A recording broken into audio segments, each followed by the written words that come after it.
When everything you try seems to fail, when every door you knock on stays shut, when your prayers feel like echoes in an empty room, there is a silence that creeps in, heavy, unyielding. It's not just outer failure.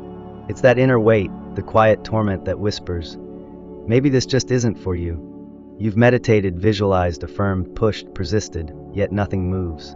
And beneath it all lies the most haunting question of all. What am I missing? This moment, this deep sense of stagnation is not the end, it is the crossroads. It is the exact point where most people give up. But to those who know the teachings of Neville Goddard, this is not a sign to stop, it's the invitation to go deeper. Because Neville never taught you to try harder. He taught you to assume deeper. We live in a culture obsessed with effort, more hustle, more grind, more techniques, more tools. And yet, Neville's message is shockingly simple. Your outer world is nothing more than your inner assumption pushed out. Not your effort, not your discipline, not your struggle, only what you have fully accepted as true within. That is what appears without. So when nothing changes on the outside, it is not the outer world that is the problem. It is the internal state that still remains unchanged. You may say the words of an affirmation, but still hold on to the identity of someone who is stuck, unworthy, or unlucky. You may visualize, but still react to life with fear, doubt, and frustration. And Neville Goddard would call this self-betrayal. Because the true shift isn't in what you do, it's in who you are being. This is where the real crisis lies. Not in failed manifestations, but in misaligned identity. Not in what you didn't attract, but in what you never fully became. Neville once said, "To be transformed, the whole basis of your thoughts must change." That means you cannot remain the same person, thinking the same thoughts, feeling the same fears, and expect a new world to appear. So when all else fails, when every method feels empty, perhaps it's not about doing more. Perhaps it's about going to the root. It's not the outer action that creates the miracle. It's the inner assumption sustained long enough for the world to catch up. And when you stop reacting, stop chasing, stop needing, and instead become the version of yourself who already has it, something fundamental begins to shift. Neville's teachings were never meant to be motivational fluff. They are not feel-good quotes. They are laws, spiritual laws. And when you hit this wall, when nothing is working, it's not punishment. It's feedback. It's the universe echoing back. You have not yet assumed it is real. Not truly. Not fully. This is where the journey begins, not in striving, but in surrendering to the identity of the one who already has what you seek. This is not about faking it. This is about being it. And in this place, where everything seems still, the soil is ready for a seed that actually takes root. The question is, are you ready to plant it as if it's already done? Why 3? Why not 10 or 100, or until it feels real enough? Why would Neville Goddard, a man so precise in his spiritual insights, repeat over and over the power of the number 3? This isn't numerology for entertainment. This is metaphysical structure, a universal rhythm that governs manifestation, just as surely as gravity governs form. You see, the number 3 appears not by chance, but by design. In scripture, in ancient myths, in the very architecture of the cosmos. Jesus rises on the 3rd day. Jonah is freed after 3 days in the belly of the whale. The mind itself is a trinity, conscious, subconscious, and superconscious. And in Neville Goddard's teachings, this trinity is not symbolic. It is the mechanism of creation itself. The conscious mind chooses, the subconscious receives, and the superconscious fulfills. When we repeat a scene 3 times with presence, clarity, and feeling, we are not just practicing, we are aligning with divine order. We are speaking the language of the deeper mind, the timeless dimension that does not require effort, it only requires certainty. This is why Neville insisted on 3 repetitions. Because more is not better. More can be doubt disguised as discipline. When we repeat something excessively, we are often not impressing the subconscious, we are arguing with it. We are trying to force it to believe what we haven't yet embodied. But 3 is sacred. 3 is complete. The first repetition introduces the idea. The second repetition deepens the feeling. The third repetition seals it. Then we stop, not out of laziness, but because we trust. We do not plant the same seed over and over. We plant once, we water, and then we wait. In this same way, Neville's technique asks you to show up for just 3 nights. Not 30, not forever. Just 3 nights of true embodiment. But the key is how you do it. Not rushed, not robotic, not desperate. The scene must be alive, vivid, emotionally saturated. You're not watching yourself like a distant observer, you're in it. feeling the texture of the air, hearing the voice that congratulates you, touching the reality that your heart has already claimed. And then you let it go. You don't check the soil every morning to see if it's sprouted. You don't ask, is it working yet? That question alone reveals the truth. You have not fully accepted that it already is. Neville understood this better than anyone. The subconscious mind is not moved by time, but by impression. It does not operate on logic, but on acceptance. If your scene is charged with belief and clarity, 3 repetitions are all it takes. Because reality is not created through effort, it is selected by assumption. And repetition, when done right, is not about hammering in a new belief. It's about becoming unavailable for anything else. So ask yourself, are you repeating to believe, or are you repeating because you already know? That is the line between delay and deliverance, between hoping and having, between dreaming and being. Most people fail at manifestation not because they lack desire, but because they complicate the signal. They visualize too much, try too hard, create elaborate mental movies filled with countless steps and details, and in doing so, they dilute the power of their own imagination. Neville Goddard was clear: the subconscious does not respond to clutter. It does not process long narratives or future projections. It responds to one thing, a single, emotionally charged image that implies your desire is already fulfilled. What Neville called the end scene. This end scene is not a vague wish or a hopeful daydream. It is evidence of the wish already fulfilled. And that's where most people miss the mark. They try to imagine the process, the journey, the effort, the steps. But Neville taught that the subconscious doesn't need to know how. That's not your domain. Your domain is assumption, and the assumption must be rooted in a finality so vivid, so real, that the subconscious accepts it without resistance. Ask yourself, if your desire were already real, what would be the one moment, the one snapshot in time, that would prove it beyond all doubt? It could be a friend saying, "I'm so proud of you." It could be the feeling of your partner's hand in yours. The sound of someone saying, "Congratulations, you got the job." The laughter of your healed body running through the wind. It's not about imagining the entire movie. It's about capturing the frame that tells the whole story in one glance. Neville emphasized that the subconscious accepts what feels now. Not distant, not hypothetical. It must feel immediate, personal, and emotionally resonant. So the goal isn't to make a fantasy, it's to shift identity. You don't imagine it as something separate from you. You become the one who already has it. You don't visualize it as a movie you're watching. You live inside it, embodying every sensation. And this is why the image must be short. A few seconds is enough. Because the subconscious doesn't need more, it needs clarity.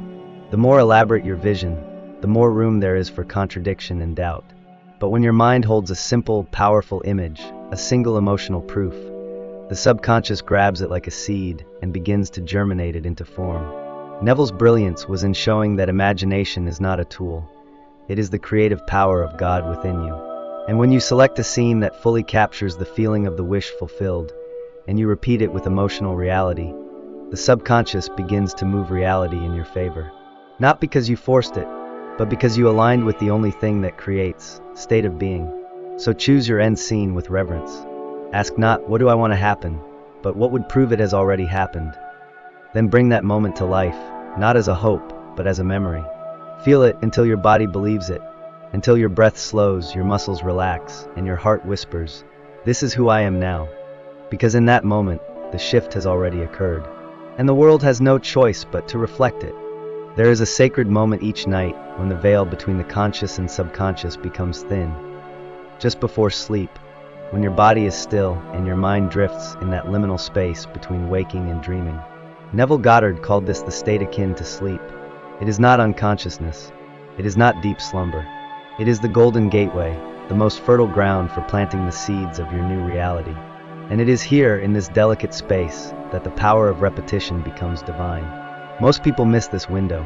They affirm all day, worry endlessly, visualize while distracted, and then go to bed thinking about their problems. In doing so, they impress the very state they wish to escape. But Neville was precise. The last 5 minutes before sleep are the most important minutes of your life. Because whatever you dwell on in those minutes, your fears or your faith, will drop into your subconscious, and from there, bloom into your world. This is why Neville's technique is startlingly simple.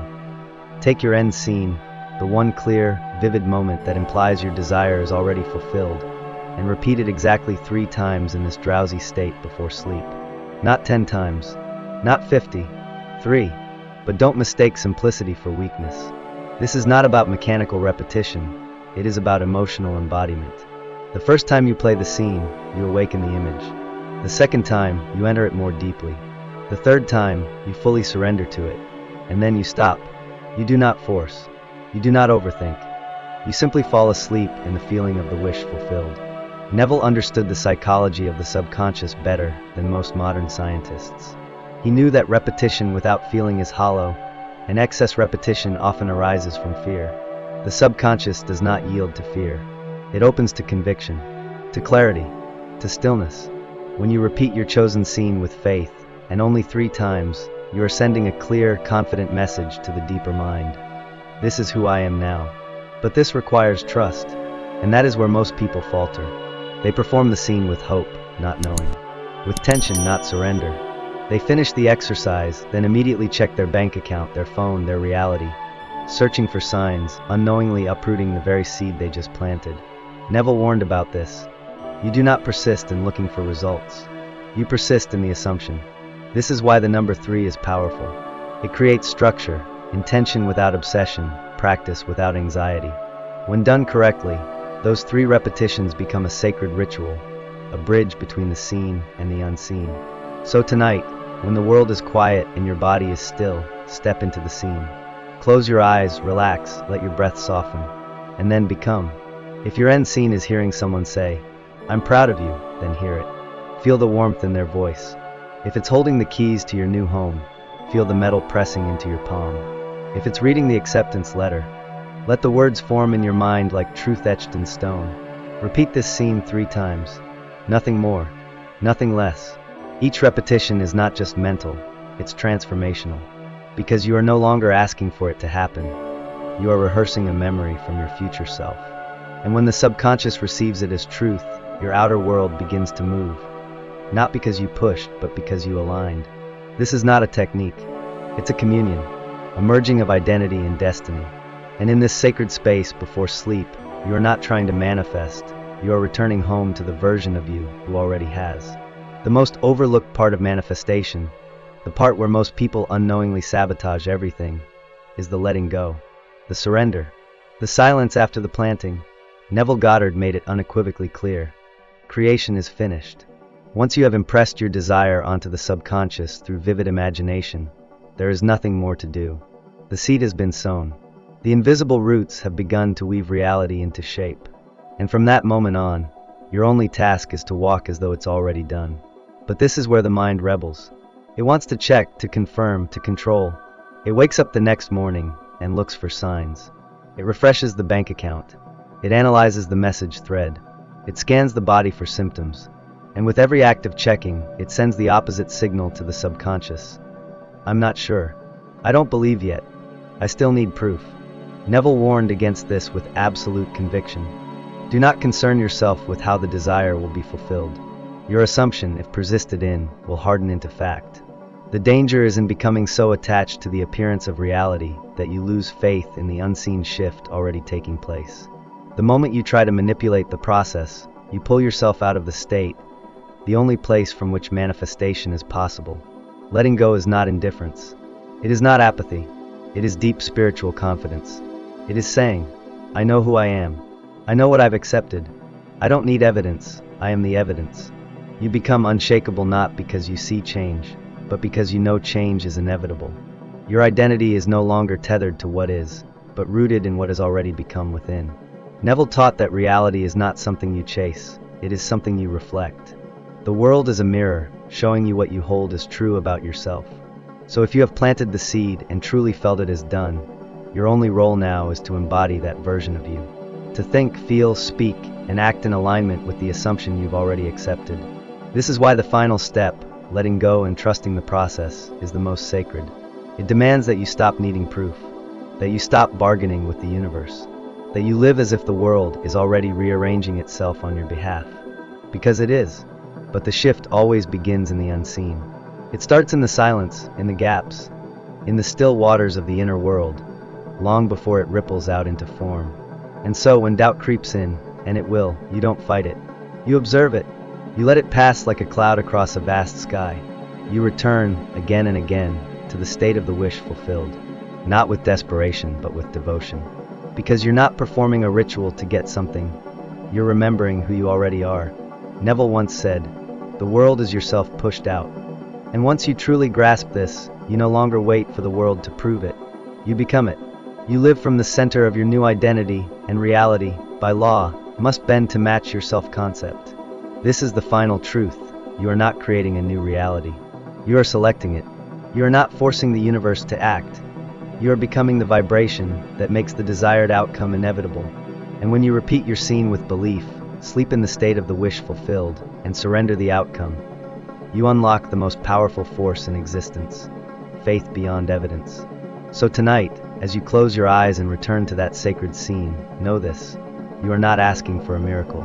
You are being the miracle. Say to yourself with full conviction, "It is done. It is done. It is done." And then let go. Let the seed rest in the silence. Because soon, very soon, your world will echo back the truth you dared to believe.